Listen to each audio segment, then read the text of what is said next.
কাল সারাদিন বাড়িতে হৈ হৈ করে একসাথে সবাই মিলে কাটালাম। এই যে দিদি ভাই বোন, এই সম্পর্কগুলোর মজাই আলাদা। একসাথে কত মজা আনন্দ করা যায়। তারপরে যে কোনো খারাপ পরিস্থিতিতে জানি যে এই মানুষগুলো সব সময় পাশে থাকবে, কখনো আরও খারাপের দিকে ঠেলে দেবে না, বা কখনো জাজ করবে না যে এটা কেন করেছিস বা এটা কেন করেছিস। সব সময় চাইবে যেন সব পরিস্থিতি থেকে ঠিক বেরিয়ে আসে, আর ঠিক রাস্তাটাই সব সময় দেখিয়ে দেবে। আর এরকম কিন্তু প্রচুর বন্ধুবান্ধবও হয়, আমার জীবনে তো আছে, যে যাদের সাথে আমি সব রকম সমস্যার কথা শেয়ার করি, তারাও আমার সাথে শেয়ার করে।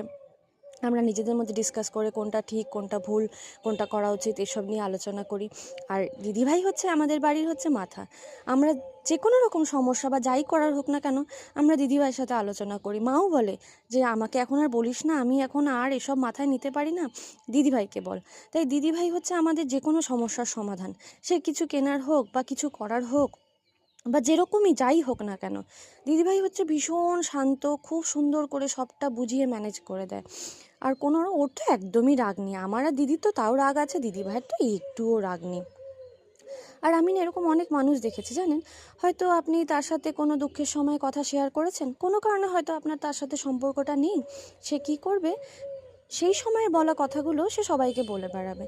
কিন্তু আমি মনে করি এটা কিন্তু একদম ঠিক না। মানুষ যখন আপনার সাথে আপনার খারাপ পরিস্থিতি, দুঃখ বা আনন্দ সবটা শেয়ার করছে সেই সময়, মানে আপনার তার সাথে সেই সময় ভীষণ ভালো সম্পর্ক ছিল, তাই সে শেয়ার করছে। তো কোনো কারণে যদি আমার সম্পর্কটা না থাকে, আমি সবাইকে বলে দেবো, এটা তো একদম ঠিক না। না, আমার তো তাই মনে হয়। আপনাদেরও কি একই মত জানাবেন কিন্তু।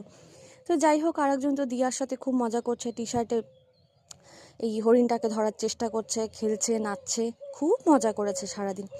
তো ব্লগটি কেমন লাগলো জানাবেন কিন্তু, আর সকলে ভালো থাকবেন, কেমন।